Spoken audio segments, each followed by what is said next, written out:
Hey, what's up everyone? I'm Marco, and today let's talk about Avatar: The Last Airbender.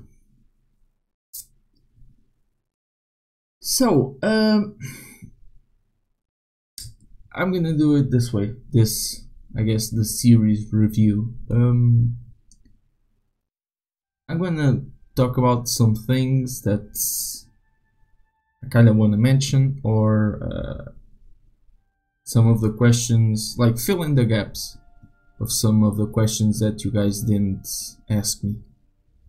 So yeah, and I'll try not to, I guess I'll try not to discuss, at least first, some of the things you guys asked me, so that I guess so that it can be like more of a complete review, I guess. So yeah, where should we start? Let me see.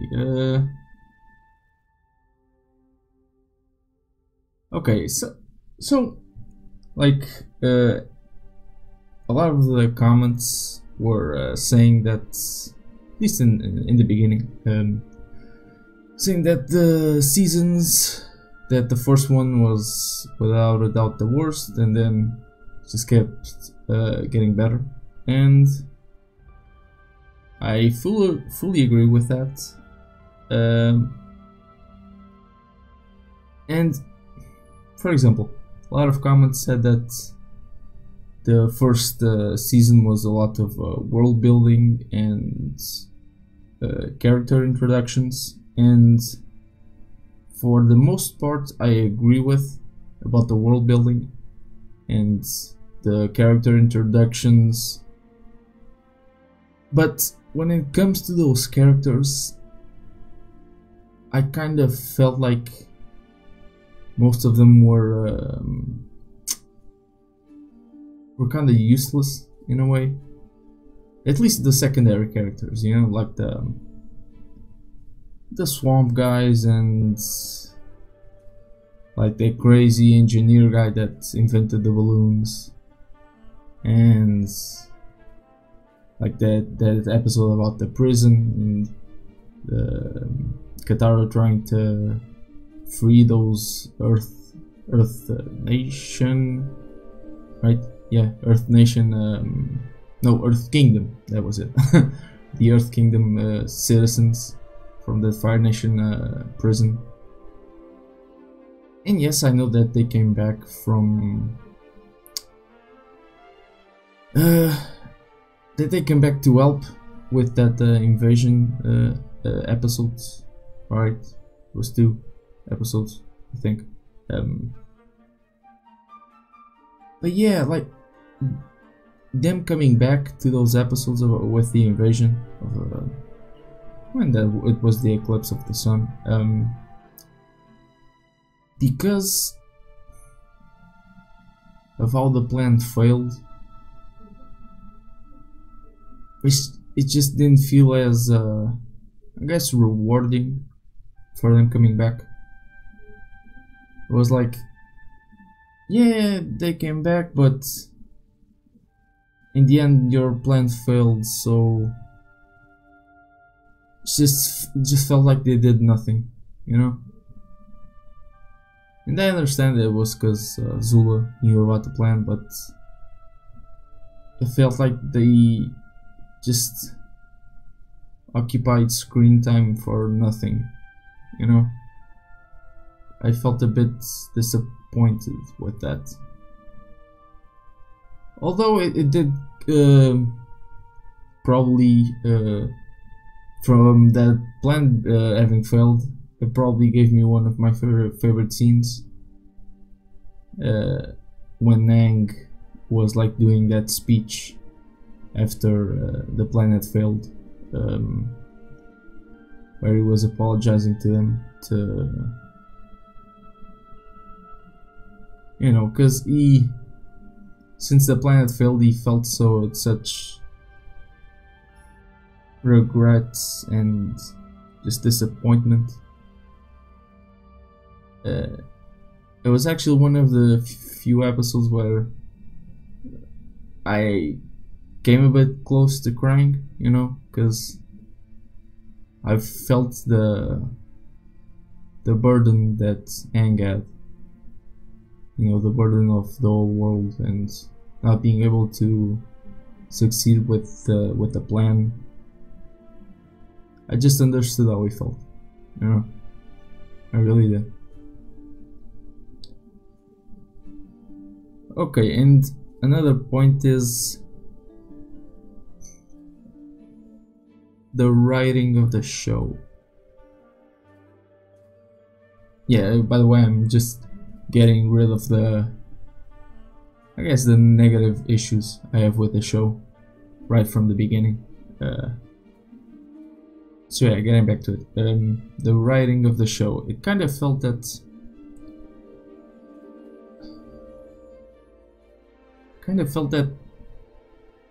at least to me, that from the beginning they had someone, I guess, some sort of plan, you know, and just felt like the writing was really, I don't know how to explain it, man, really, it's like it was imprisoned by the plan that the writers had. At least that's how it felt to me. It never felt like, oh shit, I just got a really cool idea, which was a lot better than our original plan, kind of thing. It's just really hard to explain why I feel that way. It's just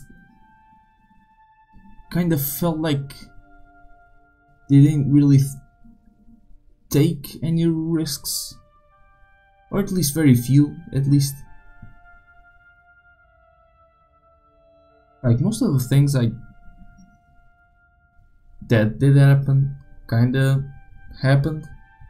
The one where I really didn't see it coming was Zuko being of the same family as one of the avatars, you know. I really did not expect that, and I mean, even then, it also kind of feels like it was planned from the very beginning. You know, Zuko slowly changing his personality, and it felt like, and he's changing his personality not only because of his mother and his uncle, but also because of the Avatar bloodline. You know, it's not only because of how he was raised, but of his family tree.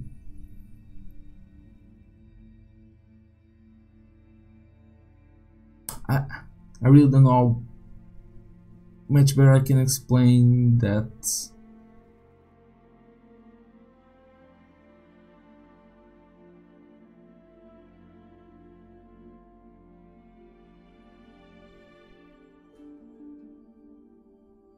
I don't know if it's because they...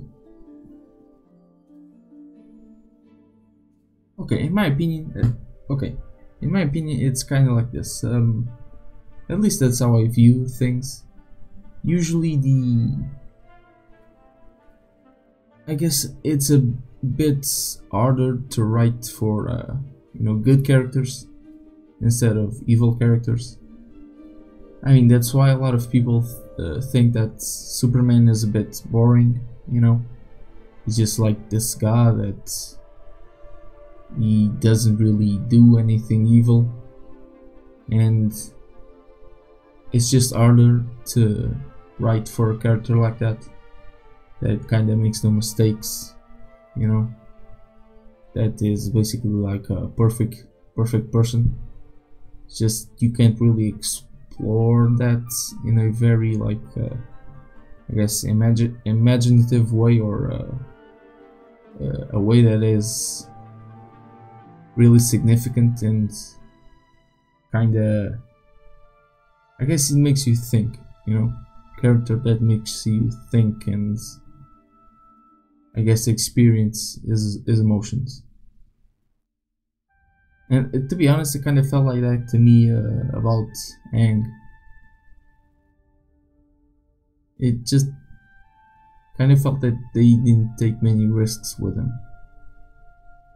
And that whole lion turtle situation, that's, yeah, you guys, like, I got a few questions about that, and I'm gonna save that for later.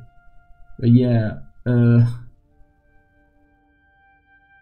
I guess that's it, man. It's not that the writing was bad, because I don't have many complaints about it. It's just that particular one. Kind of felt they didn't take many risks. They just had a great plan. They just stuck with it. I don't know, if you guys want to, like... That's actually one of the main points where I'm not disappointed by, but I'm also not like, holy shit, this is amazing. You know, I'm just kind of like, I'm not disappointed, but I'm also not really excited. Just felt like they had a plan and they just executed it. That's it. And now for the main criticism, which it's a bit, I guess, uncontrollable, but yeah, that whole, like, you guys heard me complain like three or four times about this. If you guys followed me ever since episode 1. And yeah, by the way, I'm sorry if you didn't like watch the episode 18, episode 19 and 18 and 19 of season 3, because I got like 1 or 2 comments that were asking me about those episodes, where they were, and my vidme, well, not my vidme, they shut down, and those 2 episodes, Viacom blocked those 2 episodes, so yeah. And I didn't want to risk getting strikes, so I'm sorry if you didn't watch those 2, but yeah. What was I saying, man? Oh yeah, the thing about that I was saying that wasn't really in their control. It was the episodes about being only 2 minutes long, and sometimes I felt that they reached the conclusion of a certain, I guess, certain character development or the certain point of an episode too fast. I mean, for example, just the most recent one, I think, was the most recent one that I can think of. The Zuko, when he was training with his master, like, the training that he did, and again, it's because of being a Nickelodeon show and only 20 minutes long each episode. The training that he did, it was like the jump in skill, in fighting with a sword. Like, that thing should have taken like months to actually be that good, you know? And to me, just felt really rushed, that episode. Like, he met his master? No, it was like this. The meteor came down, like, came from space. Then they went to like, I think we were like having lunch or something, and Zuko's Sokka was really, I guess, disappointed in that he was always like a side character in fights. Then they went shopping to try and cheer up Zuko. Then they met his master, Then the conversation with his master, training with his master, forging his weapon, then the final fight with his master, then say goodbye to his master. And I could even add some things, but I would say those are the main points of that episode. And 9 things happened in a 20-minute episode. That's way too rushed. At least give it another episode, you know? He did. I think in the timeline of the show was 2 days. I think that he was training, or 3. That should take a year, to be honest. A year at least. At least I think so. I really do. Just in 2-3 days, that's asking a bit too much of me. I can't really accept that. But yeah, it was like I was saying. It's a Nickelodeon show, 20 minutes episodes.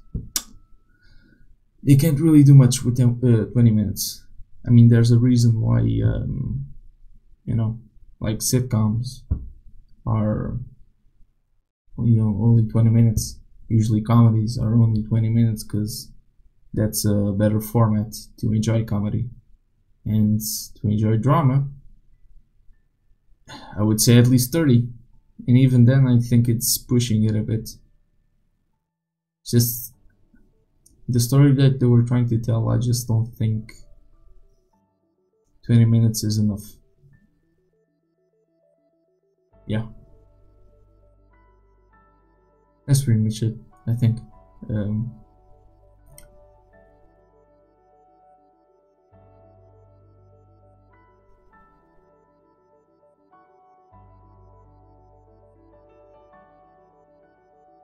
Okay, but now the parts that I did enjoy. So where do I begin?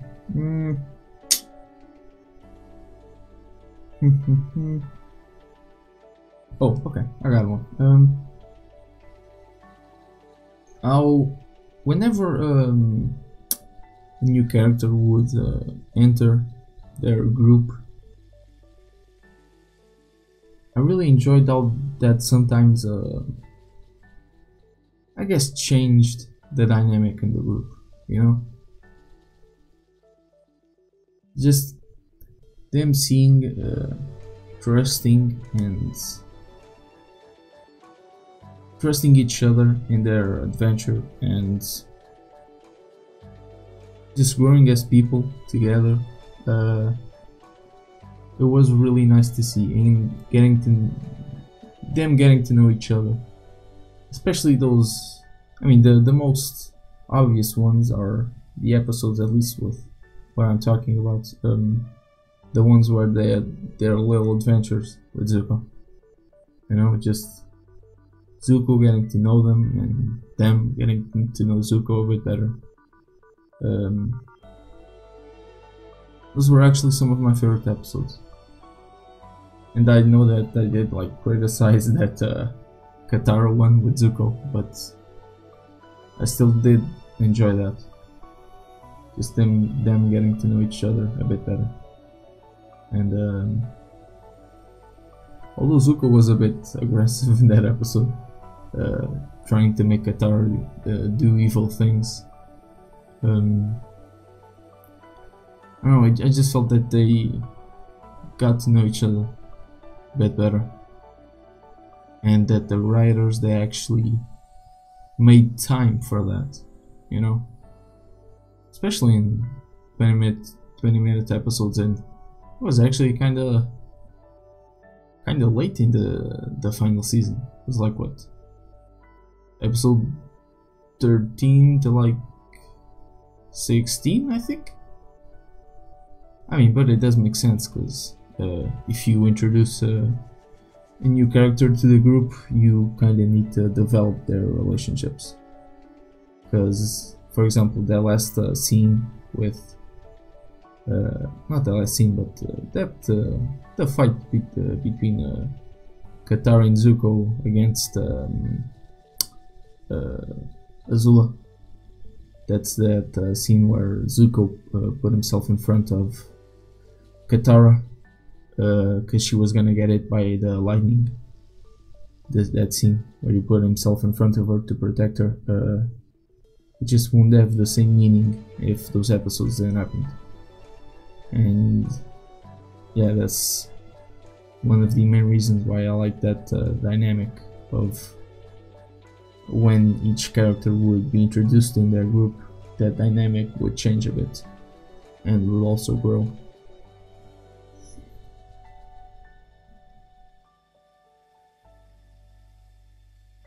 Okay, another one I got is I'm actually a bit sad that didn't happen more, and it's the whole thing about the spirit world, you know. And we only got one episode about that. I'm actually kind of sad. I really want to know more about the spirit world, you know. It's just feels so damn mysterious, and it also kind of feels like each spirit could be a really important tool that the writers could use. You know what the spirit world feels like? Kind of feels like this thing that the writers made, like this tool that they could use, but they never chose to. That's actually another thing about what I was saying about the writing, that it didn't feel like they took risks. Kind of feel like they could have made a really awesome episode about the spirit world, but they just decided not to do that. So actually, that episode about the spirit world where Aang goes there, it might actually be one of my favorites. It was just so damn mysterious that I really enjoyed it. I really did. Then there's also that thing about Iroh being able to see Aang while he was in the spirit world, you know. That's one other thing that I also really wanted to know more information about. I kind of feel like I know what happened, but just give me these small, very precise details that I wanted, like how exactly it happens and how he got the information about spirit world, you know, being able to go there, because I'm pretty sure he did, you know. But yeah, oh boy.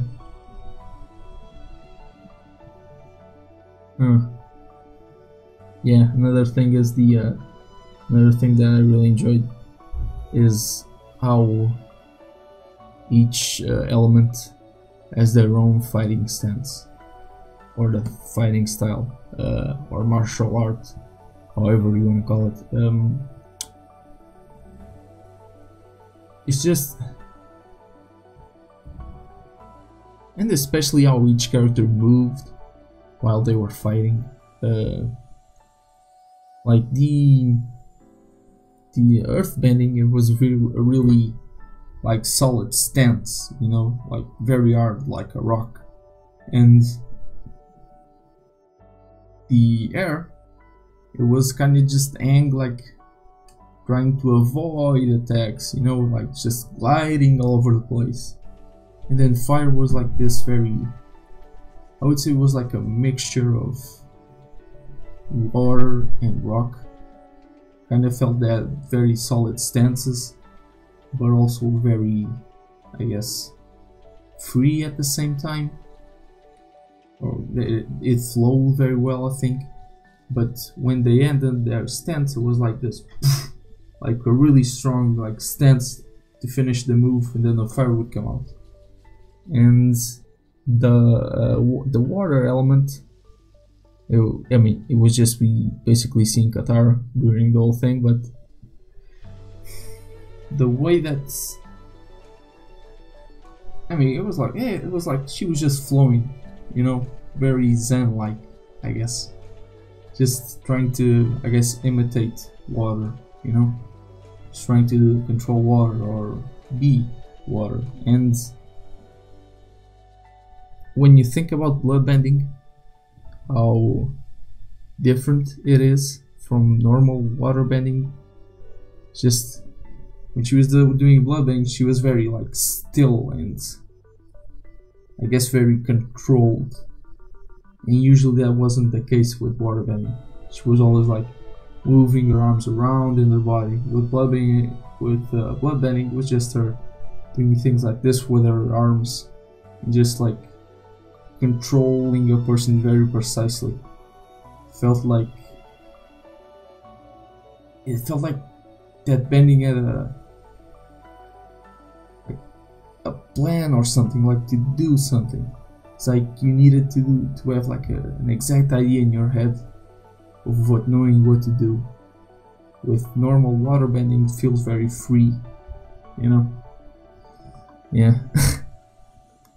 Oh yeah, and another thing, I liked how, I guess, different and similar all the world was. I mean, it kind of makes sense because, I mean, maybe not the water tribes, but the other nations or kingdoms,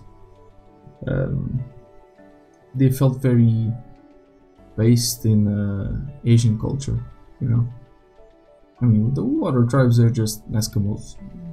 I don't think Eskimos come from Asian culture, so yeah. But the other three, I just really enjoyed that.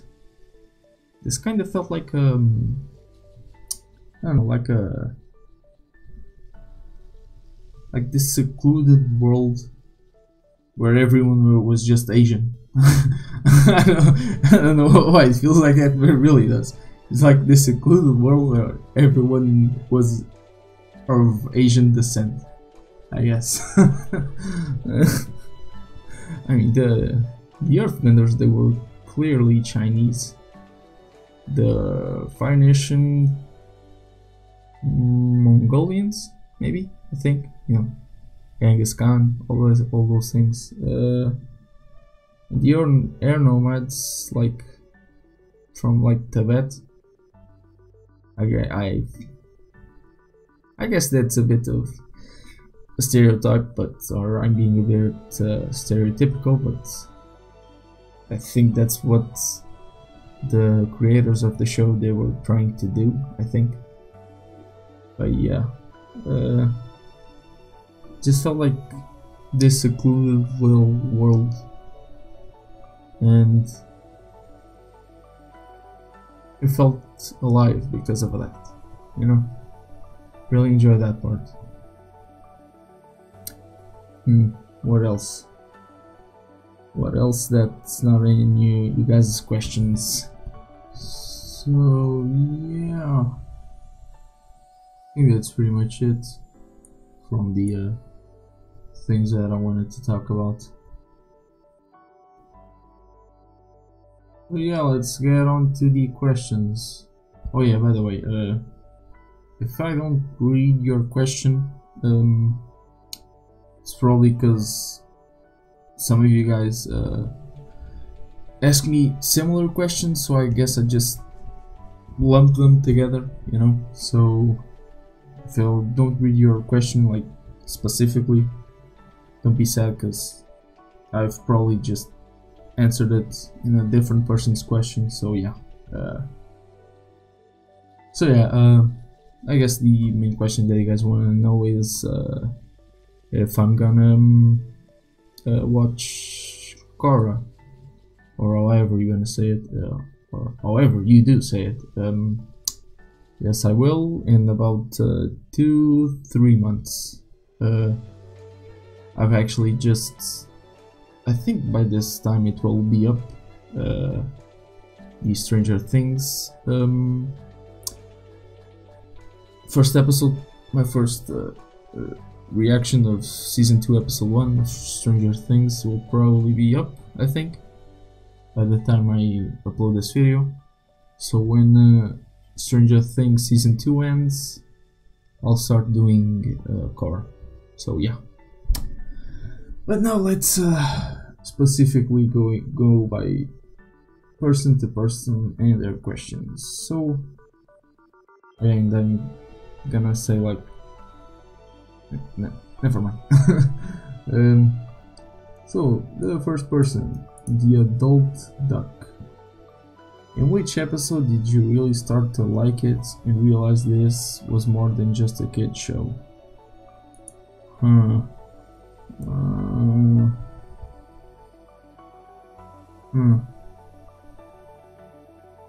mean, yeah, I guess the first like half of season 1, I guess it did feel like a kid show, I guess, but it's hard to pinpoint an episode, you know. It's just I actually don't know. It's just really started enjoying it more and more, and I don't know. If I guess if I had to pick one, maybe the season 1 finale, maybe. Just that whole I guess decision that the creators or the directors or whoever you want to call the decision where they decided to use like that black and white filter and that red one. Just felt like, okay, things are now getting serious, like killing the moon and everything. Yeah, I guess if I had to pick one moment where things started to get more serious, that'd probably be it.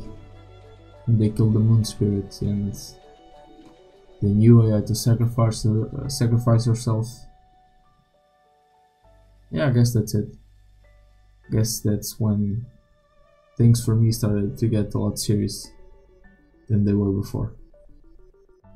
So yeah, the same person. And another question for them, do you consider Avatar an anime?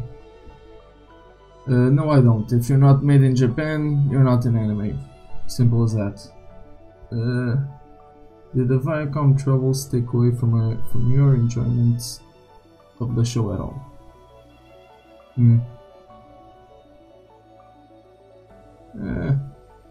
No, not really, because I think I'm pretty good at separating those things. You know, my enjoyment of a show I don't really care about a certain company, you know. It's just they live their lives and I live mine. So yeah, I guess that's it though. It's just a little annoying because I had to re-edit my reaction and re-upload. Just, yeah. I mean, I guess if you look at it, it like probably took like, I don't know, like 3-4 hours of my life, but it's okay. And still the same person, and it's the last question from him or her. If you could change one thing about the show, what would it be? Yeah, I guess it would be that Nickelodeon thing, you know, just being 20 minutes each episode. I think that's pretty much it. At least of like the major, like my main issue will probably be that. Now, the next person is Gianna Rish Rishma? By the way, I'm sorry if I butcher your names. Actually, I think I remember you, aren't you? Let me see. Aren't you? I think it was after.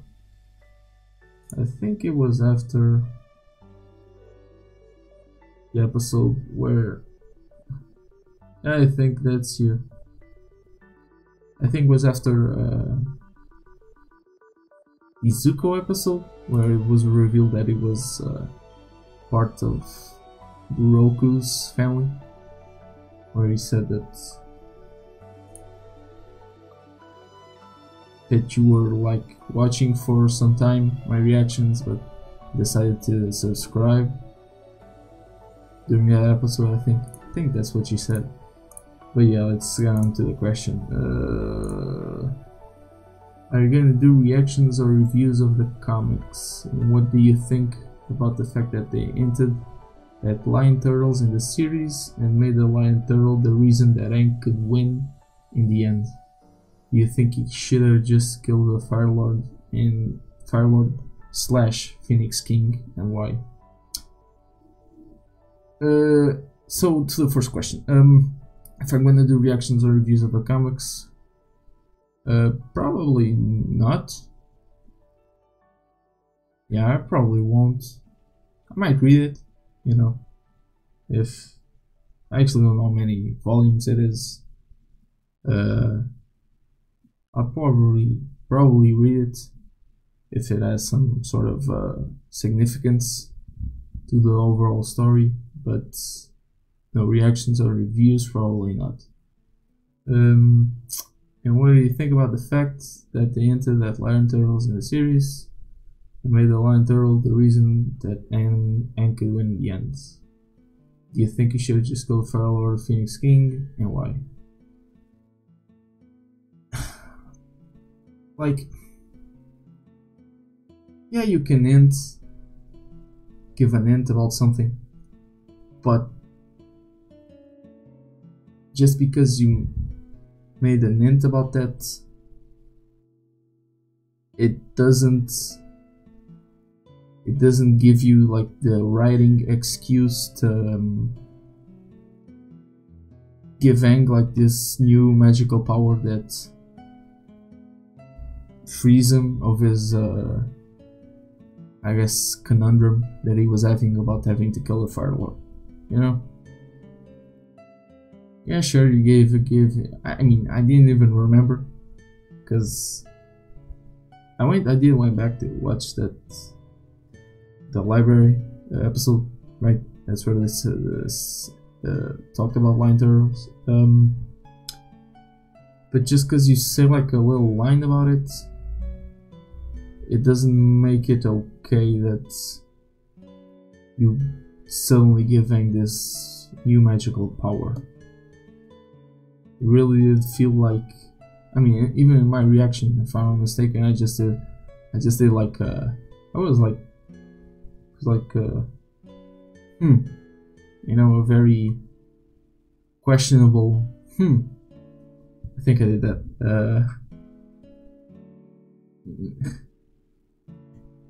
And you're asking if you should have killed the Fire Lord.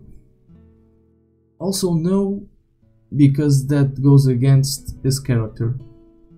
So yeah, they should have, I don't know, I don't really have a plan or an explanation of how they should have handled that whole situation better. But no, killing him, it would go against Aang's character. It really would. So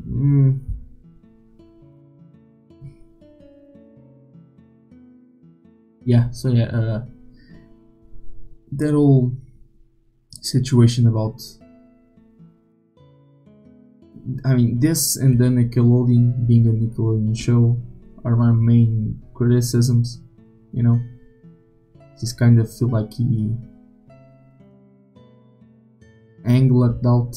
You know, he just got lucky by meeting this turtle, and also that thing within like his fight against the Fire Lord, with him just getting exactly in the same spot where Azula got him with her lightning.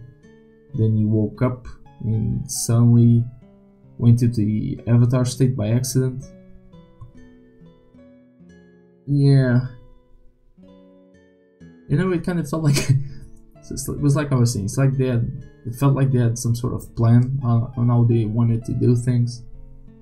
But then at the end, it was like, okay, so our character is a really good person, and he feels bad killing things. So how the hell are we gonna make Aang win against the Fire Lord? Then they were like, huh, I mean, we gave this small hint about these sterile things. You could maybe just use that. And they were like discussing it a little bit in I guess the writer's room. And they were like, yeah, I guess we could do that. Shall we do that? And then maybe like another person was like, yes, and then they all sort of agreed. At least that's how I imagine it. It would actually be very interesting to, I guess, be like a fly when someone is writing, you know, just a show in general. I mean, for example, I guess an easy example would be like a Heroes season 1, you know, or maybe even like Lost. I mean, I have seen like, I do know like some things, like 2 or 3 things about Lost, but and I've seen like maybe like 5 episodes, I think, but I don't know like the overall, like every single detail. But from what I hear from people, it's like they trying to do some things and some things didn't make very sense, and it would just be really interesting to be a fly on the wall in those shows that make very controversial decisions in their story, in their characters. Just I really would want to see the discussions behind those things, you know. It'd just be really funny to see. Just then trying to decide, okay, what the hell are we gonna do now? Oh man.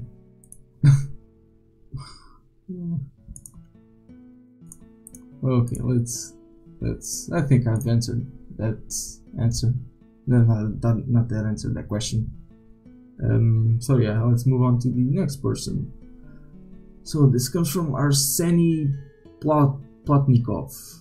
Which character had, in your opinion, the best voice actor and why?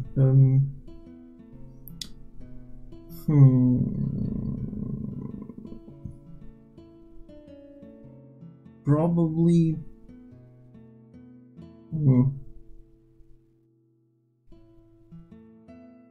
Azula or Zuko. But that's also, for example, I do believe that Zuko had the best scenes in the whole show, so I guess the voice actor had a lot more tools to work with, and in the Azula's case, the character that they wrote for the voice actress, she just had a very menacing and I guess just a menacing look, and you could kind of take like the Heath Ledger Joker type of way, you know, it's very like menacing and just giving like these really odd, not odd, but threatening looks and speaking in a very mysterious way. So yeah, those are probably it. Zuko or Azula? For me, at least. So yeah, let's move on. This comes from Thomas Relax. Can you recognize the 4 benders in the intro now? I think so. So the waterbender was Guitar's Master, air was Aang, fire was Azula, and the earth guy, I think it was Avatar Roku's master, right? I think that was it. I don't think it was the boulder, although he did seem kind of similar. But I think it was Avatar Roku's earthbending master. I think that was it. So next question. Okay, this comes from Emmanuel Xavier. That's how you would say it in Portuguese, but these names are actually, or at least are kind of normal to be Portuguese names, but if you aren't, I guess it would be Emmanuel Xavier, I think. But yeah, let's move on. What is better, Katara or Azula? Yeah, that's Azula. She's one of my favorite characters, and Katara kind of felt like she was a bit vanilla, you know. For me, she's kind of like the female line. It's like, although she did that bloodbending moment, although in my opinion she like using it on the wrong person and didn't have the same impact for me. But yeah, Azula for me, she is the way that she likes to manipulate people, and just the voice actress, I think she really nails that character quite well. And from the same person, what is your favorite avatar? I mean,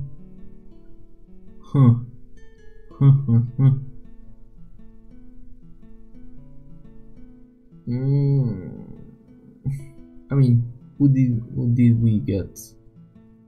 Roku, Aang, Kyoshi, the water guy.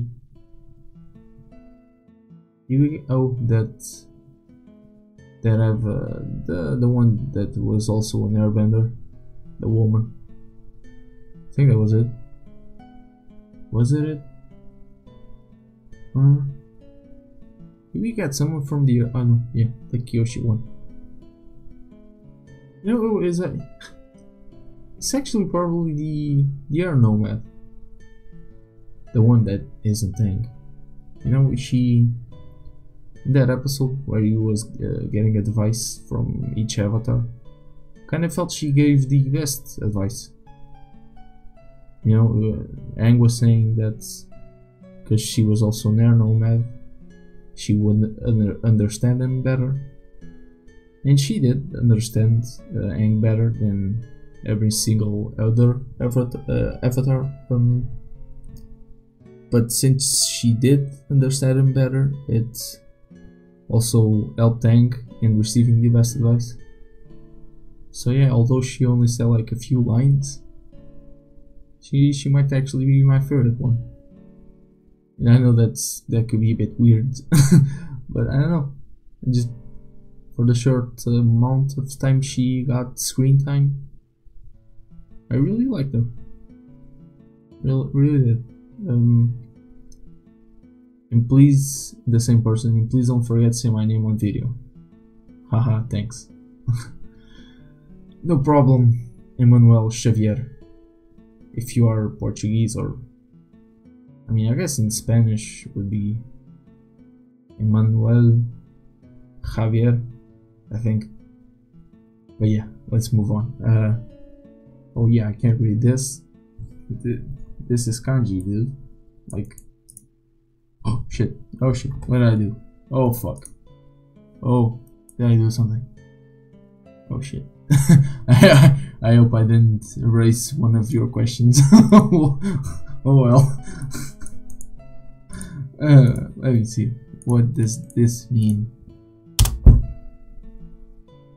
Come on, Google. Come on. What the hell? Yeah, I don't know what this means. But yeah, the one person that has kanji in the comments. Hi, greetings from Uruguay. I actually don't know how to say that in English. Uruguay? Actually, I don't know. Portuguese, it's Uruguay, so. Hi, greetings from Uruguay. Following you since Waterbook. Thank you very much. Really like your reactions. Question: favorite element? Well, that's probably fire, because the reasons why I said. What was the question? When I talked about. What did I talk about? Oh yeah, no, it was like my thing. It wasn't one from the questions. It's just the reason why. How they look when they're fighting. Very like a mixture of earth bending and water bending. Just feels like a mixture of those two. The way that they use the fire and how they move when they're using fire bending. That's why. Favorite good / evil characters.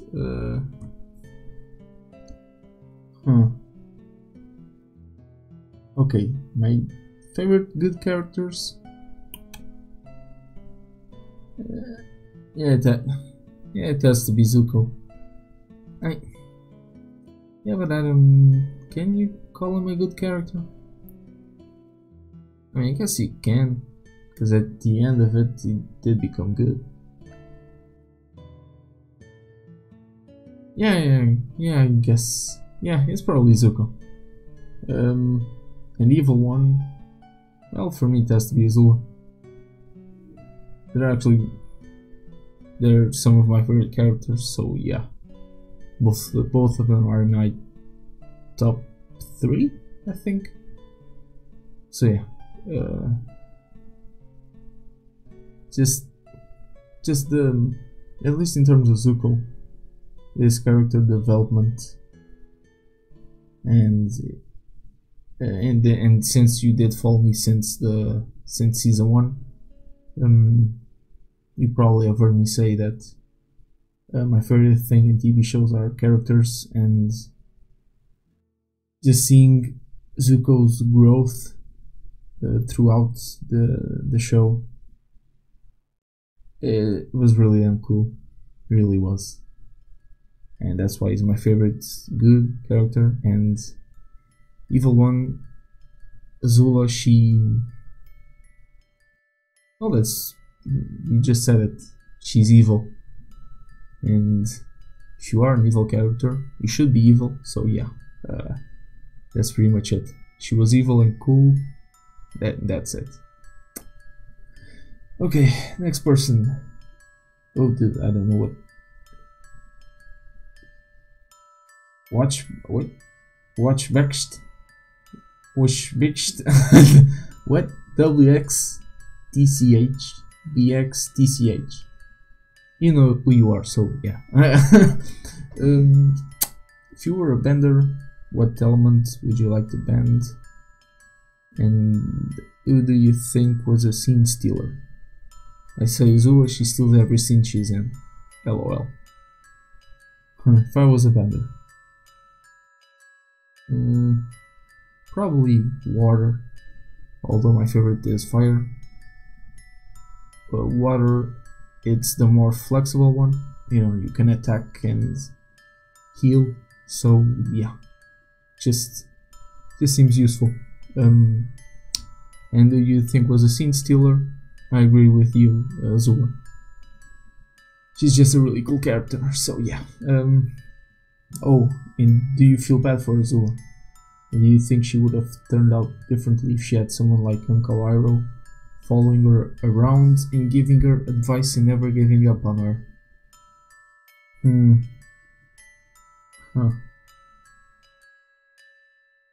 you know, that's that's the whole thing, like, about people like trying to study serial killers. Are you born like evil and crazy, or is it because of the situations in your life, or maybe like a traumatic incident that you have? That's just a really hard question to answer. It's just sometimes in these type of situations, it's just kind of like fate or luck that the person turns out the way that person turns out. I mean, even me, there are like some moments in my life where I'm like, I wonder if I did that thing differently, how my life would have turned out, if worse or better. It's kind of like that. So it's just like coincidence or fate or luck. It's just life. That's the best answer that I can give you. It's just life. At least that's my opinion. So yeah, next guy, Sushi Guy with 2 O's. Okay.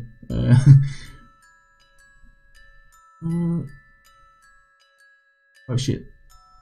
Oh, this question is actually very similar to the last one. So sorry, dude. Which of the 4 elements would you bend? And in terms of how cool it is, it's fire, and how useful it is, it will be water. So yeah. Oh no, you do have a different question. Where do you think Zuko's mom is? And this isn't really a question, but I think it would be cool if you read the comments and maybe put a video discussing them. Might be nice to read them since they tie in with the world of Korra too. Huh.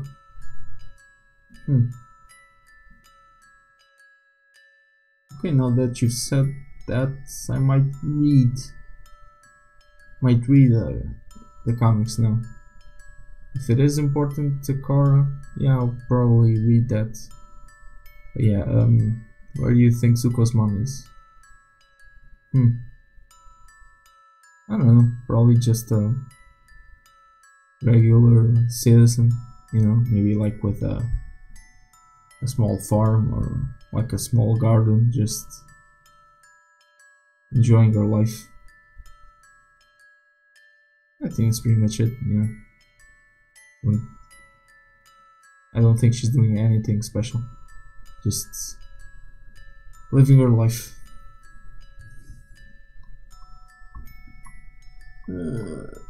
Okay, next person, Ryan Eckers. You said you started watching to see what the hype was about. In your opinion, did it live up to the hype? Yeah, actually, I think I said that in the first episode. I think I said that. Did it live up to the hype?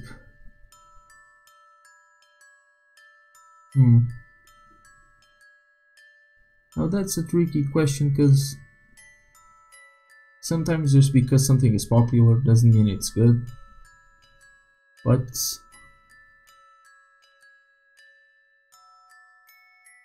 I think it did, because I had realistic expectations of what it could be. At least I try not to. Every single show that I watch, at least I try to always have it in my head that it won't be a 10 out of 10. It will be like an 8.5 or like a 9,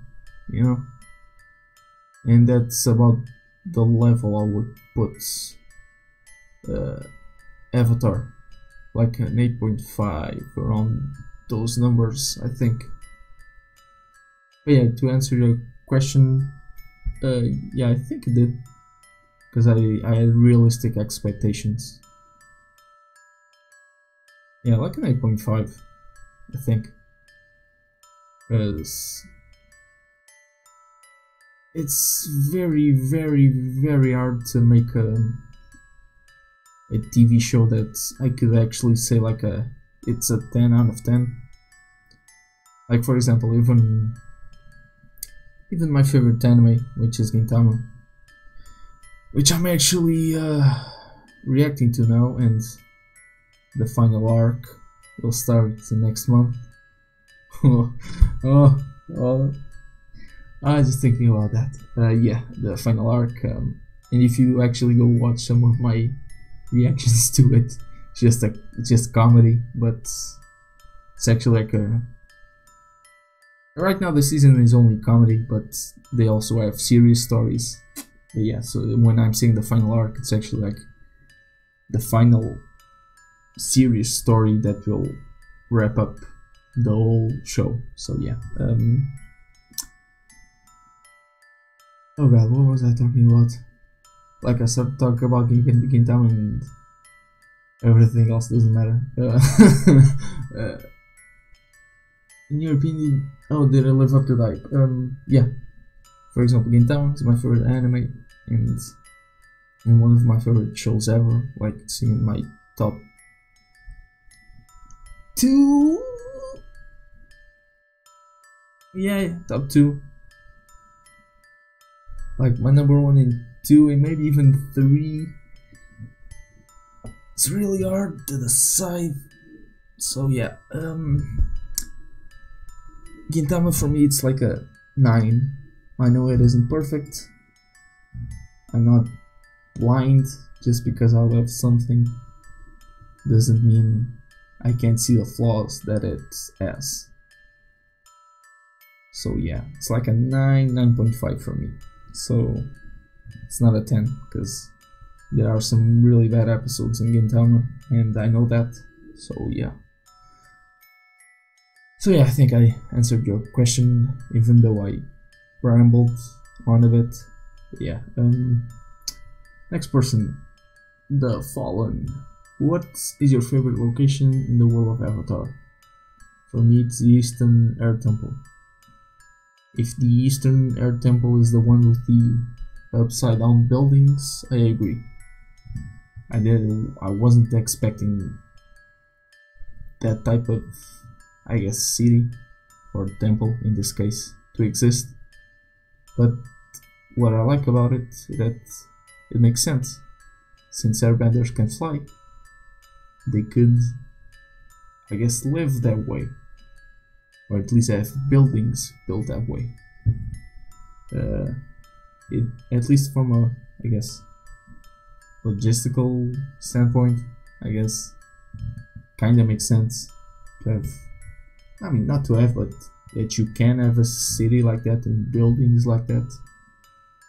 So yeah, if you're talking about the thing upside down, yeah, I agree.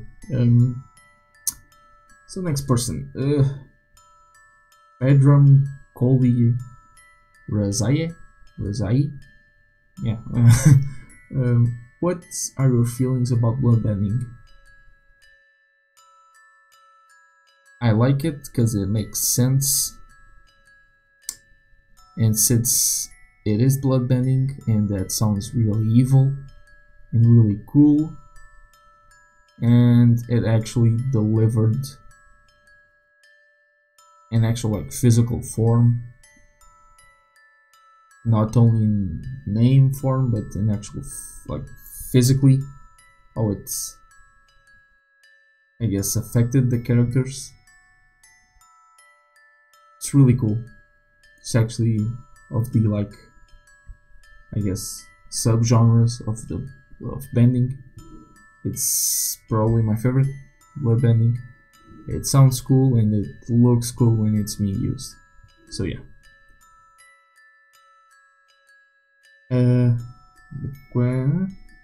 Question from a same person: water as ice, fire as lightning, earth as metal. What do you think I could have?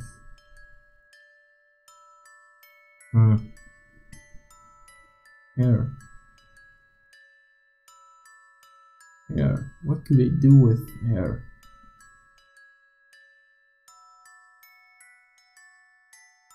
Oh. Fire is ice, fire is lightning, earth is metal. What do you think I could have? Huh. I might actually don't know. What the hell could they do with there? Yeah, I don't know.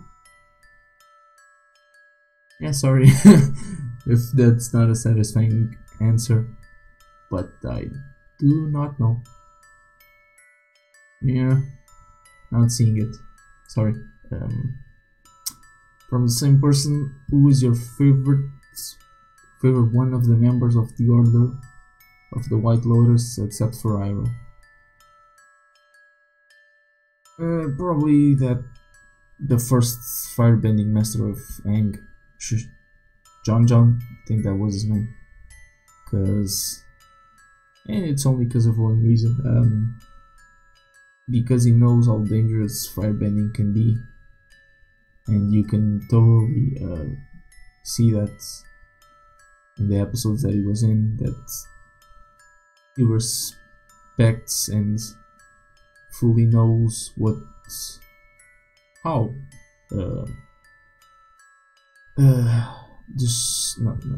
destructive how firebending can be. You can really tell, and I really liked that about his character. Felt like he had gone through some shit and he learned from it, and because of that, he started to respect firebending a lot more. Yeah, that's pretty much it. Next person, Jade Kincaid. What is your favorite subbending form? Oh yeah, I already answered this. Sorry, Jade. Spell bending, because it looks cool and it sounds cool. Next person, Andre Parr, yeah. Oh shit, he has like 6 questions. Yeah, 6 questions. Your favorite animals in the series? Oh yeah, now that I'm thinking about it, it does have some weird animals. Like Momo is like a lemur and a bat. Yeah. My favorite animals. It's probably the like that bear duck thing, like a bear duck, or maybe like the sheep and the koala. Those things looked really fluffy. So yeah, it's probably like the duck bear thing and the sheep koala combo. I think those are it. Yeah, I think so. Those are some weird animals. Second question from the same person: a theory of yours that wished happened? It's not really a theory, but you know, just the spirit world. I would have liked a bit more information on that. You know, just an extra episode to get to know that side of the Avatar world. Yeah. Your favorite scenes? Doesn't have to be one.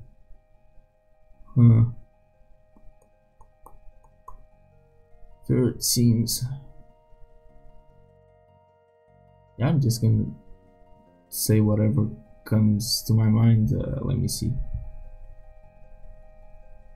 Okay, like that showdown between Aang, Zuko, and Azula, which had a very western, like cowboy feel, you know, like them like zooming in on their eyes, like this very like suspenseful scene where they were just like sizing themselves up, you know, like to see who would make the first move. Really enjoyed that one. That one that where I was talking about earlier, where Aang was kind of apologizing about the invasion plan failing. What else? That scene with Zuko and Iroh, where Iroh was saying that Zuko was part of the Avatar Roku's family. That was also really awesome.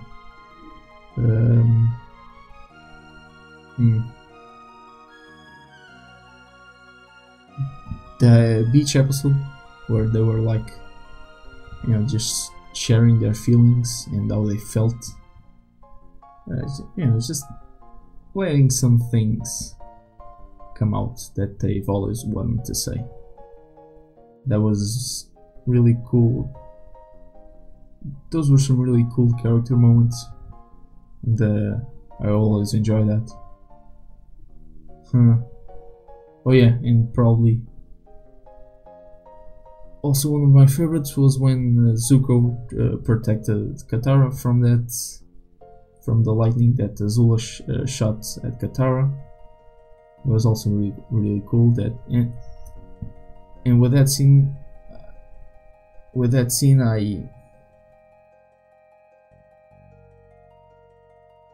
I now fully like accept that Katara trusts Zuko now. Like with that little adventure they had alone, just the two of them, it was like, I don't know if I can accept this right now, but when Zuko risks his life to save her, yeah, I'm a lot more accepting of his decision. No, not his decision, not his decision, her decision about trusting Zuko when he risks her life for her. Just a lot more easier to accept that, because someone risks your life for you, you know, you will be really grateful to that person, and it tells you that that person cares about you in some way. So yeah. But probably my favorite was when Zuko was apologizing to Iroh. Yeah. Oh. To me, that was the final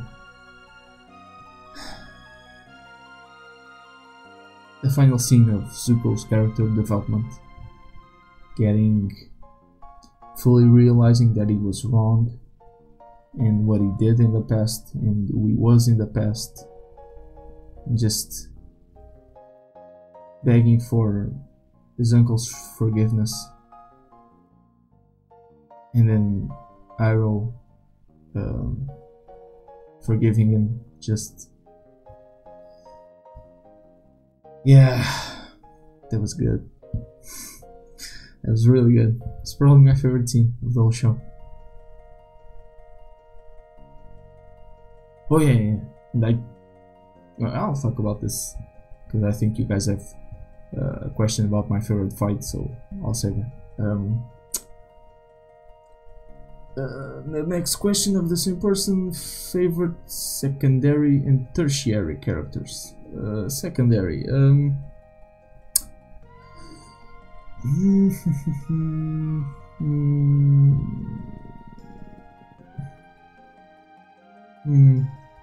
Secondary.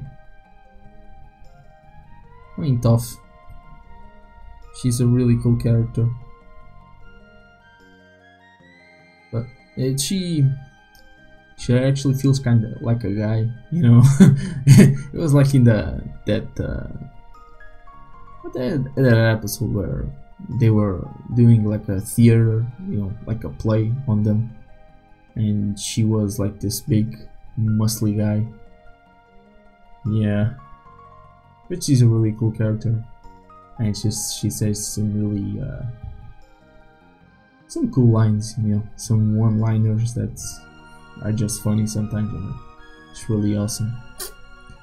That would be one of my favorite secondary characters. Who else? I mean, I guess you could count Tyro as a secondary character, you know. Just his calm There's just this calming presence in a scene.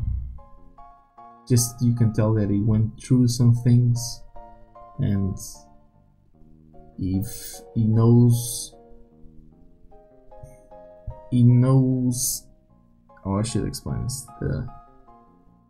Like, he knows what's important in life, and I like that. And tertiary characters, that has to be the Cabbage Man MVP. That's really all you have to say about Cabbage Man. So yeah.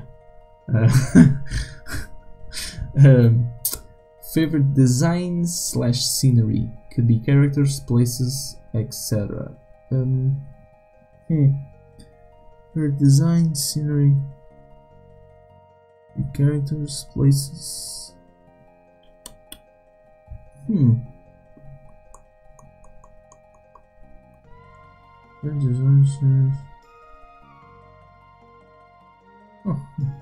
Oh yeah, the Eastern Air Temple. That's probably it.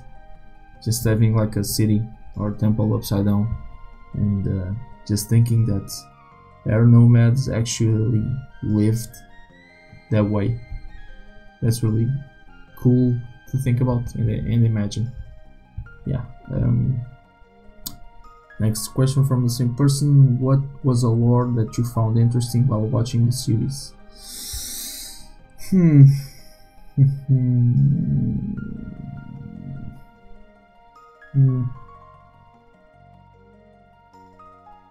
mean, probably the spirit thing, you know, having like a side to this show that has spirits in the spirit world. I know that I'm talking about a lot the spirit world, but I really do want more information about it. So yeah, that's probably it. Because there are some bad spirits and good spirits, and I don't know, I just want more details about it. Just I don't know, just I want more details. I don't know exactly, but I want more. The questions are starting to, yeah. Still have some, yeah, I still have a lot. Oh my god, I always miss this video. Holy, okay. Holy shit, this is gonna take forever to upload. Okay, let's go. Next person, Daniel Carrillo.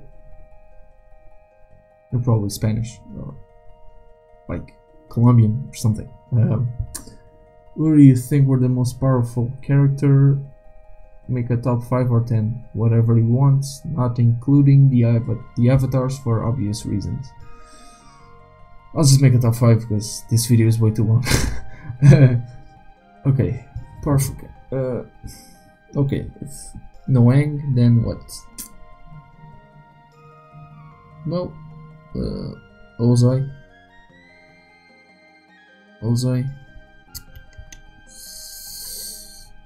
Azula second. Third would be no. Ozai, then Iroh, then Azula, then Iroh, Ozai, Iroh, Azula.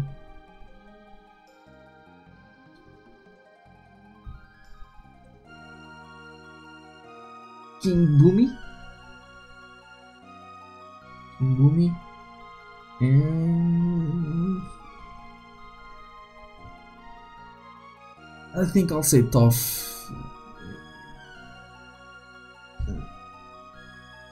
No, that bounty hunter guy that can make explosions with his eye. That's probably number 5. So yeah, Ozai, Iroh, Azula. No. Ozai, Iroh, King Bumi, Azula, then Toph. No, not Toph, the explosion guy. Those are it. Ozai, Iroh, King Bumi, Azula, and the explosion guy. Top 5. Next person. your username is Yet. What did you feel was the best moment for each member of the gang, including Zuko? Katara, the bloodbending scene, the first one, where she was forced to use bloodbending on the witch,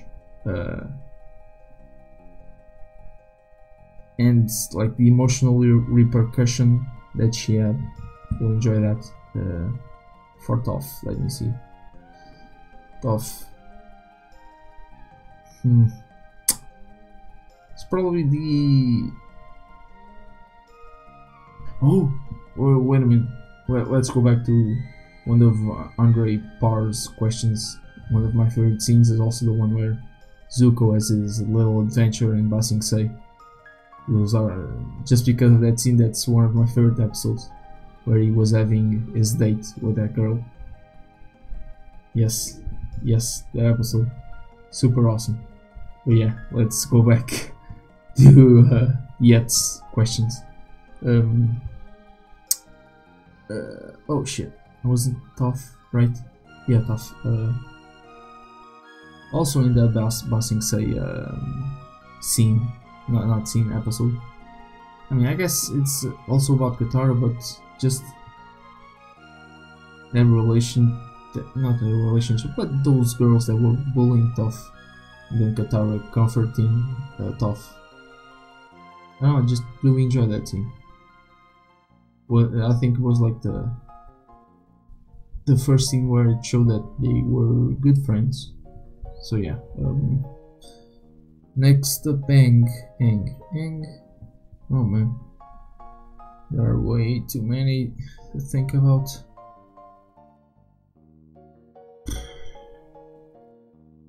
Aang. What do I even say?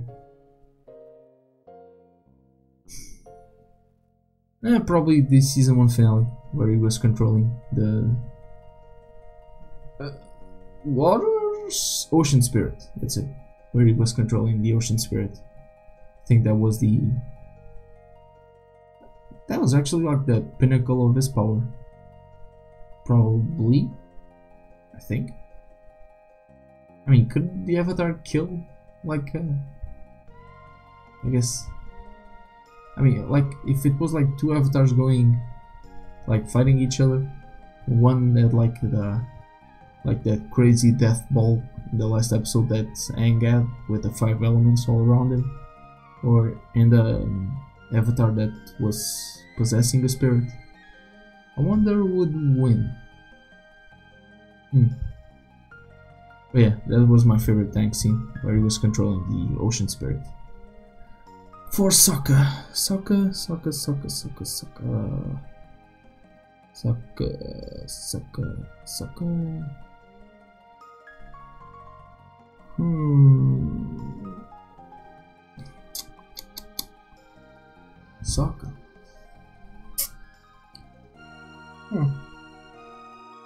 I don't know, I'll come back to Sokka.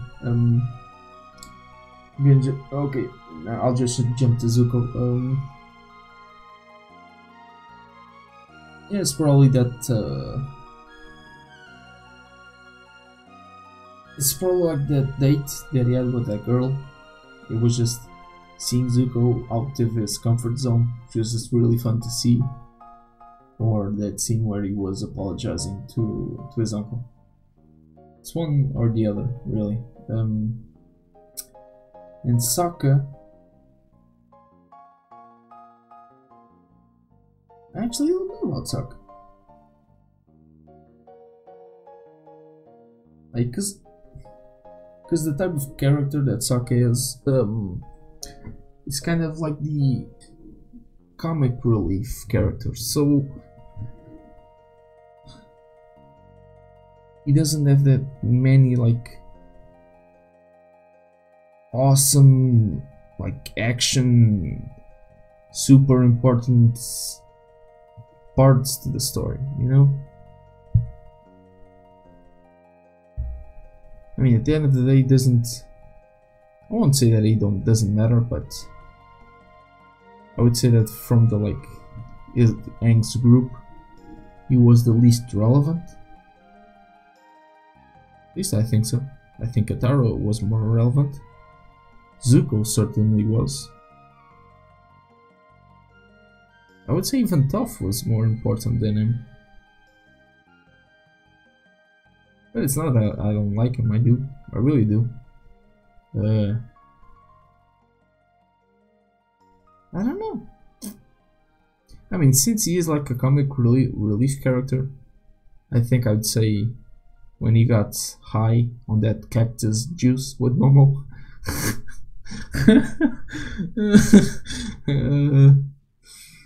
Oh, that was funny. Yeah, that's probably it. You probably didn't expect that, but hey, that's probably it.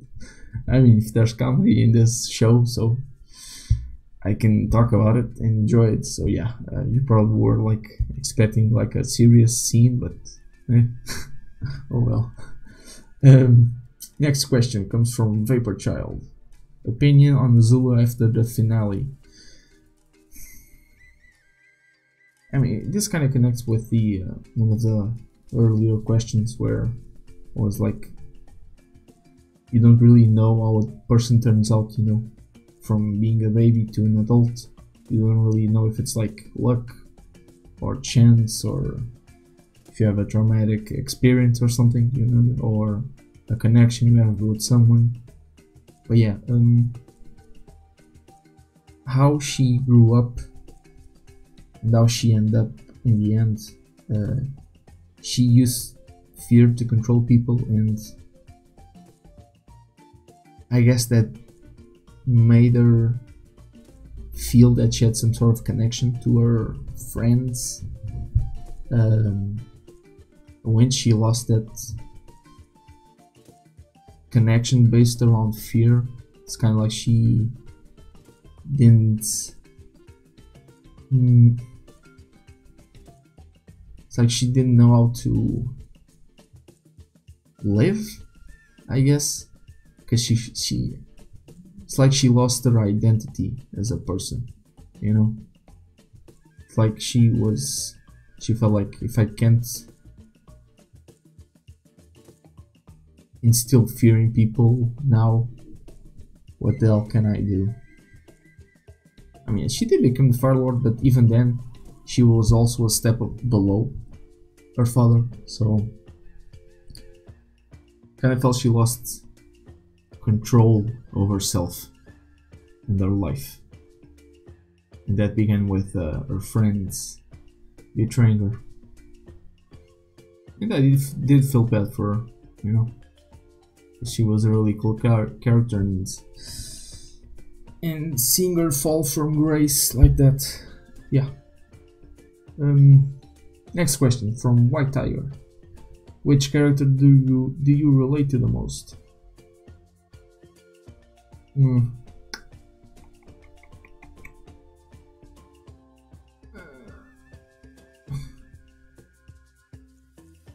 I don't know, man. In these type of stories that's all about fantasy, I don't know why it's harder for me to relate to a character. I mean, if this was like a really grounded story and everything, I think it would just be easier for me, but I don't know. I don't think I really relate to any character. How should I explain this?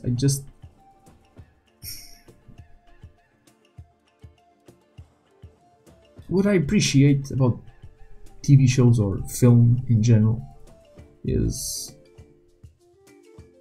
the execution of things, how well something is done.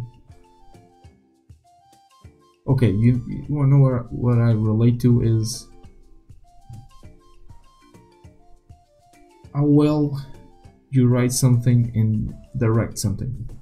That's what I relate to. Yeah, sometimes I like, you know, I guess shows or films with objectively less quality. You know, I can still enjoy those things. easily. But at the end of the day, if you have quality in anything really, writing, the overall story, a character, I mean sometimes even like just certain like shots or how the camera is used, or maybe like I don't know, how you decide to tell a story, sometimes that's enough for me. So yeah, I don't think that really answers your question because it's harder for me to relate to characters in like a fantasy world. For me, it's more about the execution of those characters. So yeah, so in terms of execution, for me the best one was Zuko. It's my favorite character in Avatar. So yeah, just his journey throughout the seasons, I think he's without a doubt the best character. So I think that's it.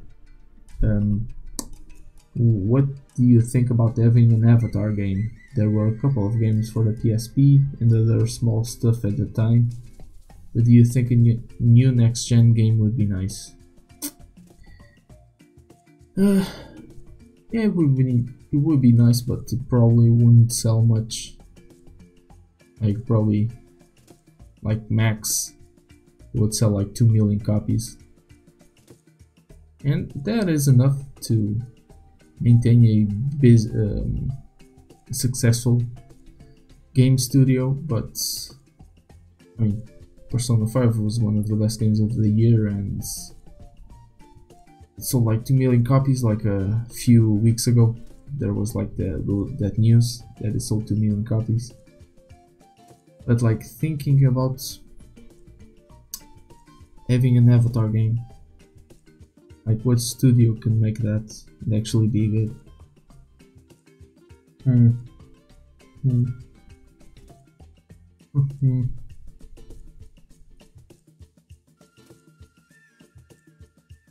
Rocksteady make Batman. The thing is that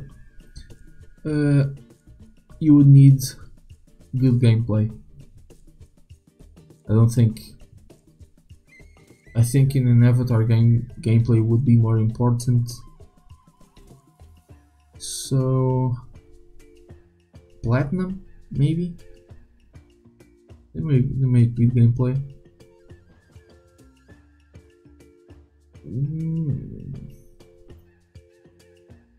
Platinum?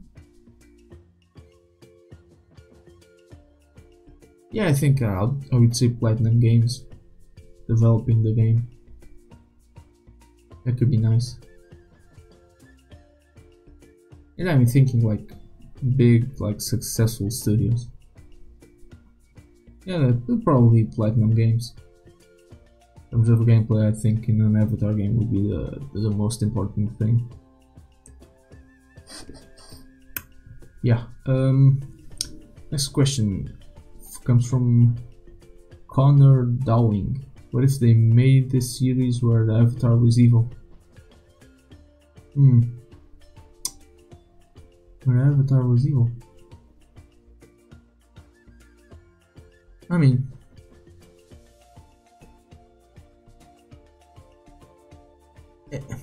I don't know how they would execute like 99% of the initial story, but the last bit, the last fight between the evil Avatar and whoever it was, or who it was, and how many people it would be. It would be like a 1-on-1 or like a 5-on-1, but I think it would make like the last fight a lot more interesting. And I don't think there would be that, you know, that's that thing about Aang, like in a very lucky way getting hit by a very like sharp rock in exactly the same place he was hit by lightning, you know? I don't think the writers will need to use that type of, I guess, excuse for Aang to go into the Avatar state. It would actually be a really difficult fight because you were fighting against the Avatar. So yeah, guess that's it. Next question comes from Sean Curvin. What was your favorite least episode or scene in the entire series? His favorite? It's probably the Divide, because it had nothing to do with the show. So yeah, that's it. The Divide, you know, the one where it was like two tribal,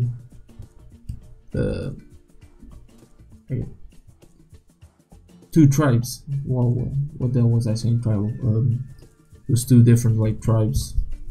And they were like had this grudge between them, and it wasn't really important to the overall story. So yeah, that was it. I think it was the name of the episode, the Divide. There was like this ball that they cared about. Oh, thank God. Holy shit, you have a lot of questions. Not you, the next person, but even you, the next person has 4, so yeah. Sadek Maya, what is the best show you have ever watched?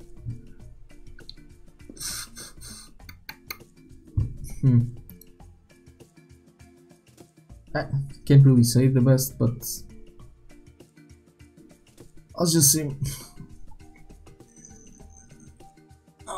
yeah, I'll just say like top 3. It's really hard to choose, man. Like,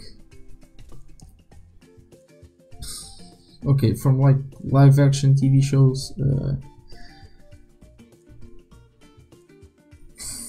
it's probably The Leftovers. It ended this year. Season 3 was the last season, and just the, oh my God, it's so fucking good. Just the dialogue, man. It's so. It's that show is. It's like a study on human beings, their loss, their regrets, their hopes.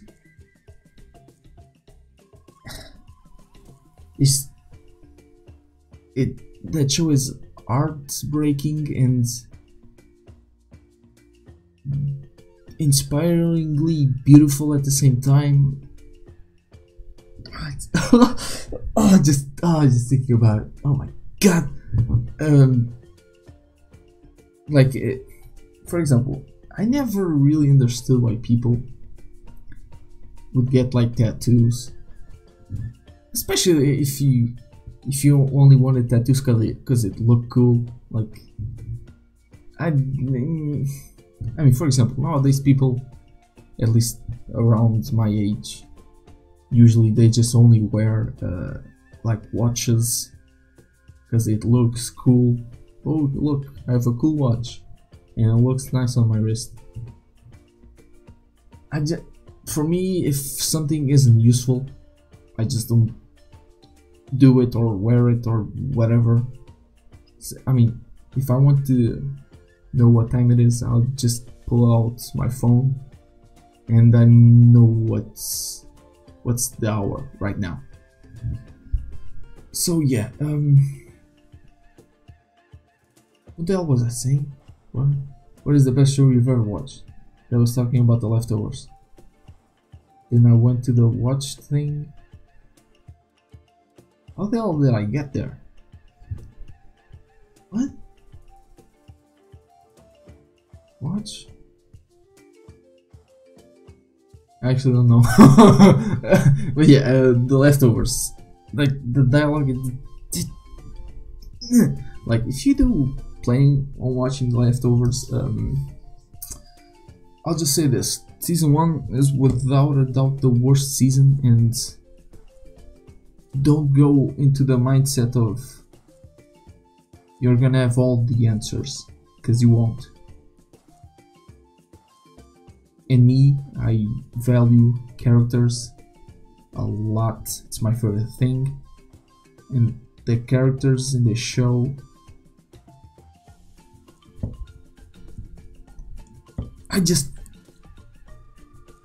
it was like I was saying, they're like beautiful and tragic characters, and God, like one of my favorite scenes in that. Oh yeah, it was about the tattoo thing. Yeah. Oh yeah. I remember. Like I never understood why people wanted tattoos, but I finally understood when I watched episode 6 of season 2 of The Leftovers. There's like this 5-6 minute scene. It's the penultimate scene of episode 6. I still remember very clearly that day, or at least it was like 10 minutes. Well, 15 minutes. The episode at the end. So yeah, that scene started and just. Yeah, they didn't use any music. The way that they directed that scene and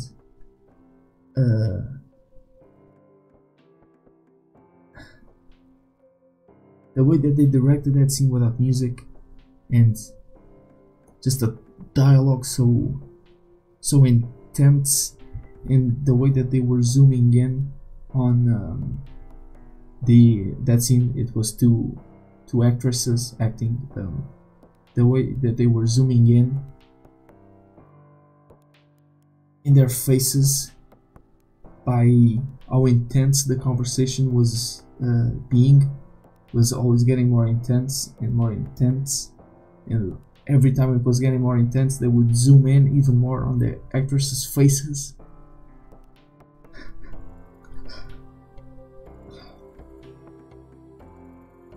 In the last face that I forget the actress's name, but she is amazing, by the way. She was in Fargo and The Leftovers, probably 2 of the best TV shows right now. Although I've never seen Fargo, I only watched like the 3 or first episodes of season 1. But yeah, the last zoom in, it was in her face, in Norris's face, and she was crying. That's probably my favorite scene out of everything I've ever watched in my life. I had an emotional orgasm. It was...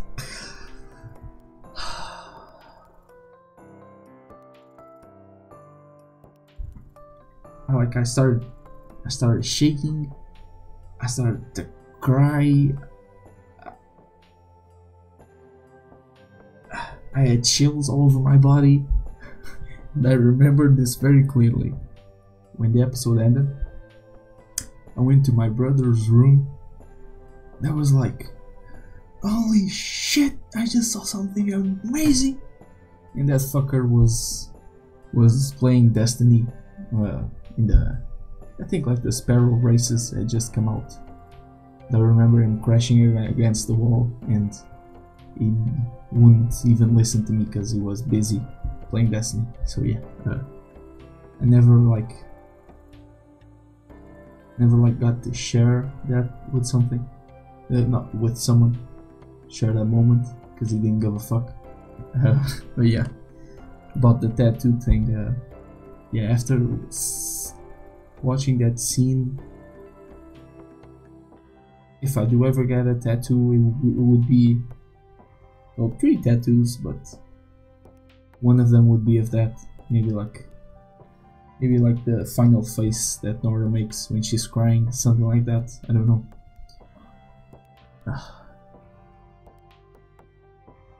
And the other one would. Oh my god, this is gonna be such a long episode. You guys probably won't even watch all of this. Well, oh well.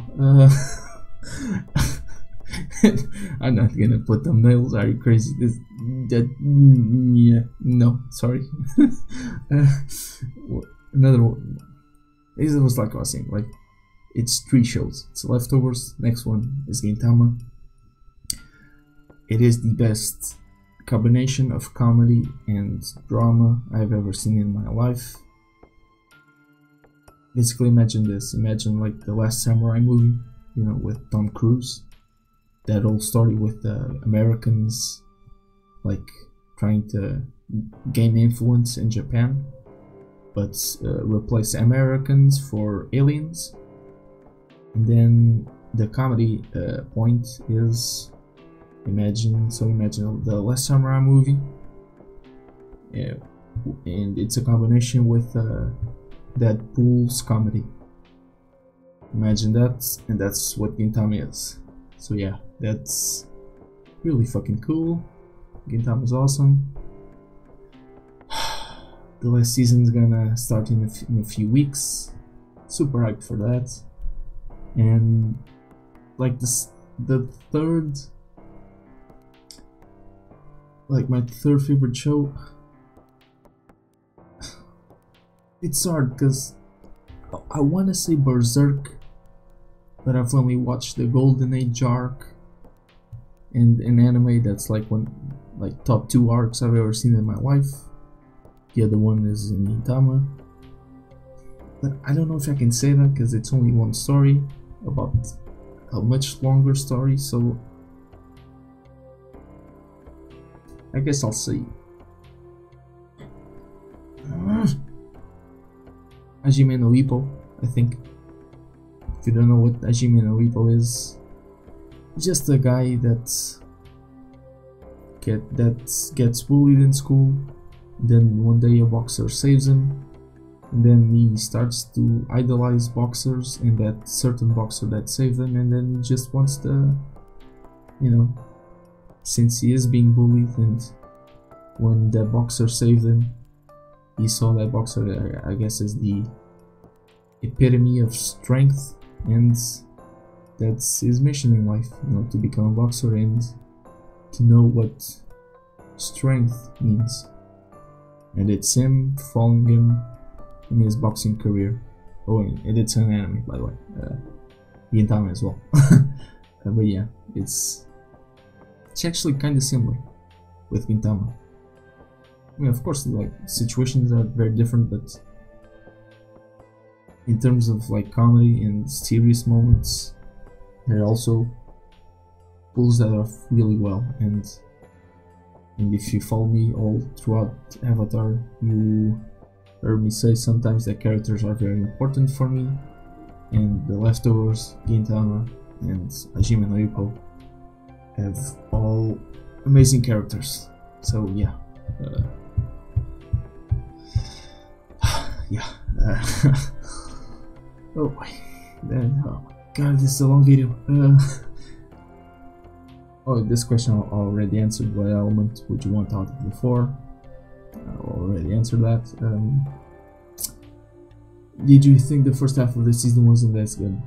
Yeah, because, you know, it's world building and getting to know the characters and introducing characters, and it's like, why should I care about this character, or why should I care about this world? You know, in these types of episodes, there is a good chance that you won't care as much because you don't know everything. So yeah, I agree, it wasn't as good because everything was new to me, and it was like, why should I care about this, or should I not care, should I care a lot? You know, it's just the unknowing of things, not knowing things, just the unknown in general. And of course, like, getting introduced to all these characters, and then in the invasion episodes, those characters, at least to me, felt a bit useless because the plan failed in the end. So it's like, yeah, they showed up, but it didn't lead to much. So yeah. Question from a super person. If they continued the show, do you think Aang would be a bit too overpowered for it to feel as interesting? I mean, yeah, but what would they talk about, you know, where would the story go? Like, there's no more enemies, so like it's not even about continuing the story. It's like, why would they continue? Like, the Fire Lord was defeated, so I just don't see a reason to continue. So yeah. And next person, Soccer Nicholas 6. My god, you have a lot of questions. Favorite season?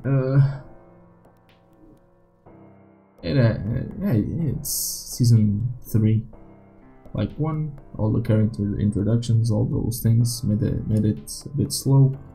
Season 2, I didn't like the part about Besaid that much, because I really don't like Long Fang. I think he's a poorly written character, because if you are like this sneaky, like that makes like all these sneaky plans and intelligent plans and evil plans, and then you get easily fooled by Azula, and just like, wouldn't you think that, I mean, Azula probably has a reputation of being evil as shit, and you wouldn't think that she would be smart enough to try and outsmart you. It's like, and if you're like written as a intelligent character, you don't see that coming. It's like, yeah, no, I don't buy it, sorry, I just don't. So yeah, season 3. God, I don't like Long Fang. Season 3. Yeah, man, it had the most important moments in the show. It had the best character development in the show. It had the best fights in the show. So yeah, season 3. Favorite episode? It has to be the one with getting to know Zuko's lineage, his family tree. You know, the episode with Roku in the past. That's it. Favorite episode from each season. So season 3, it's that one. Season 2, the Tales of Besaid, because Zuko, MVP of the whole show. Just him going on a date with a girl, just being a regular person. That was awesome. My god, I really should have brought water. Like, talking for for 2 hours. My mouth is dry as a desert. Season 2, Tales of Besaid. Season 1. Season 1.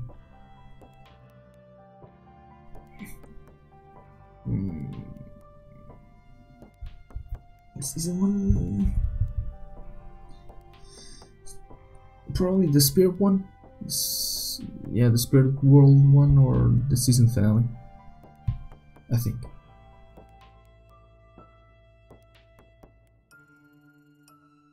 Yeah, because the season finale was just visually was really interesting to see, and the Spirit World one is because, well, I want to know more about the Spirit World, so yeah. Favorite character, Zuko. Yeah, the best character development. So yeah, just his whole journey throughout the show. 5 stars. Favorite fight. It's probably the or it's the Zuko and the Zhao fight in the season 1 finale, where every time they would firebend, like the colors in their suit in the world would, like, the colors would show up again because it was black and white, and then the light of the fire would brighten the screen. Like, visually it was really interesting to see. And not the end. Or my favorite fight could also be the one between Zuko and Azula. Just that the way that they emphasizing music, and I also had a conversation with someone.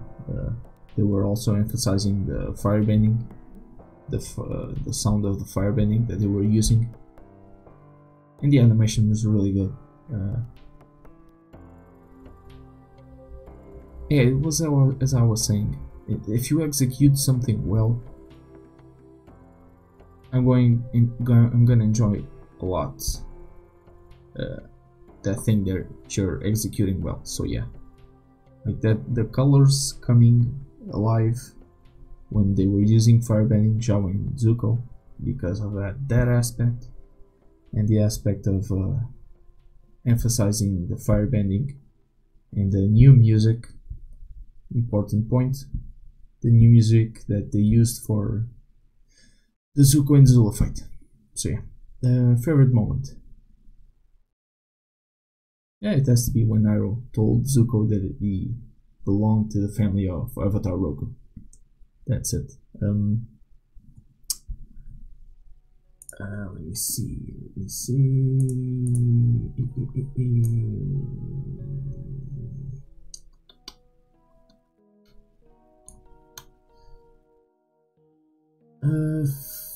Favorite? No. What episode made you love Avatar?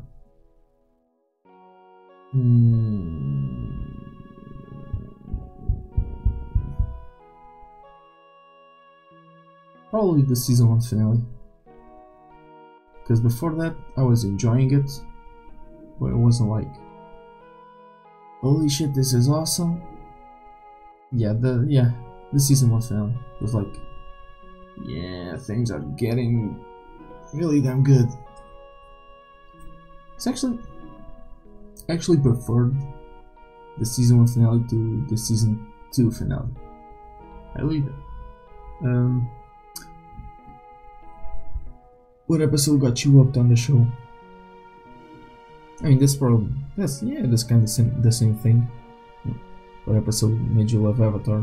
What episode got you hooked on the show? Yeah, I mean, maybe you could say the spirit one, the spirit world.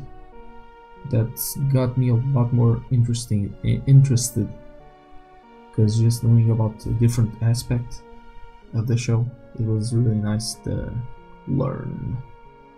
So yeah, the spirit one. What does the show offer that other shows don't?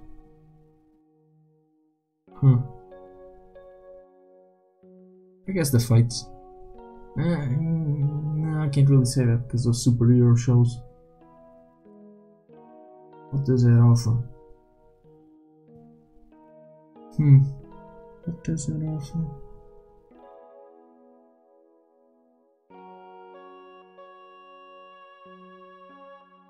I don't know, man, because I watch so many things and have watched so many things, like it kind of comes to a point where being surprised by something new is kind of difficult, you know. So it's like what I was saying, at this point, to like surprise me, it's how you execute something. So at this point, surprising me, it's a bit. What I mean by surprising me, it's not like these tiny like plot twists or anything. It has to be like a really like big reveal or something, like Zuko belonging to the family of Roku, that type of thing. So like, I don't think it really offers something extra that I've seen, you know. It's just a great show, that's it. I don't think it really offers anything extra that I haven't seen. So yeah, where does the show rank on your favorite TV shows of all time?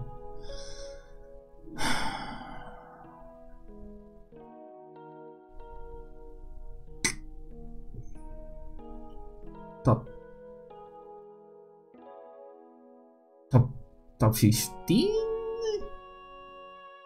Top 20? Top 15? Like, cause most of my top 10, there's at least one episode where it made me cry, so there's like 7 or 8 there in my top 10, so like, yeah, probably top 15, I think. Yeah. What do you wish they would have went into? Spirit World, easy answer. What do you think the show could have done better with? The ending, like that whole situation with him accidentally going into the Avatar state and like magically learning, like a magical turtle suddenly appears to help him, and they don't give me an exact answer why he showed up, you know. Yeah, that's it. I guess the ending felt a bit magically cooked. And would you recommend the show to others? Yeah, you know, as long as I think it's entertaining, yeah, why not? It's a good show, so yeah. Let me see. Next question. Oh, finally. Last answer. Yeah, I mean question. After 2 hours. Oh my god. Oh, the upload. It's gonna be so. Oh my god, I'm rendering the video. Holy shit. This episode. Oh my god, this video is probably only gonna go up on Monday, and I wanted to go up on Sunday. Oh my god. I need water.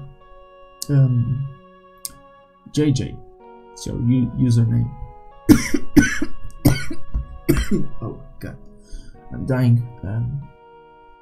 So from JJ, what was your favorite fight in season 1, 2, and 3? Season 1, the Zhao Zuka one, because of the fire like lighting up the screen. Season 2,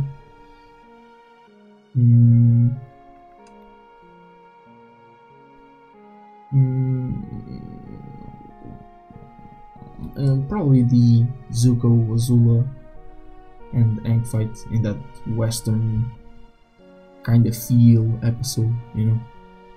Just felt like they were dueling. That was stylistically was really awesome. And season 3, the Azula and Zuko fight, just you know, just their family connections and everything, and their story with each other, and just finally seeing them actually fight like a real badass fight, and the artistic choices that they used and made in that fight, like in terms of audio and visually, it was just a big ass treat to me. So yeah, finally after 2 hours, this video is over. Thank God, because my tongue is actually a bit sore right now, talking for such a long time.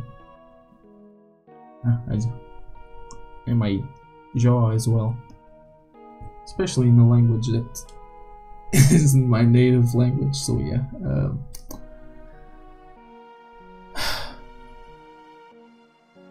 so I just want to say, you know, just want to say thank you to everyone that stuck around all this time, and even a bigger thank you if you watched the whole thing. You know, I actually should have put like a warning. I mean, not a warning, but like a, you know, go grab some popcorn or some snacks and just sit back and listen to me talk for 2 hours about Avatar. Yeah, you know what? I'm actually gonna do something. Do I have like the biggest review of Avatar in YouTube? Let me see.